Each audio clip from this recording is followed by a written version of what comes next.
एक चुकीचा पाऊल आणि सीधा स्वर्गाची चाहूल.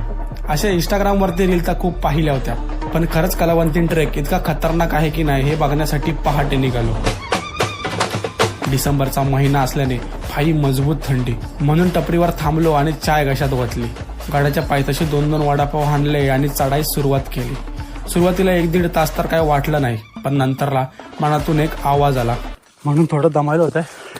आणि ह्या अशा पायऱ्यात सीधा छाताडावर शॉट. तसं तर कलावंतीला दुर्ग किंवा किल्ला म्हणतात, पण तो किल्ला नसून एक शिखर किंवा सुळका आहे. टेकडीवर जात असताना गणपती बाप्पा आणि मारुती रायाची सुंदर मूर्ती दिसली. कलावंतींचा रिस्की पार्ट समोर दिसला. आधी तर कठीण वाटलं होतं, पण नंतर जसं चढायला घेतलं तेव्हा लक्षात आलं की हा तर इतका पण काही कठीण नाहीये. पण हो, कलावंतीन पावसाळ्याचा ट्रेक नाहीये, कारण येथे खूप शेवाळे उगतात. म्हणून म्हणतो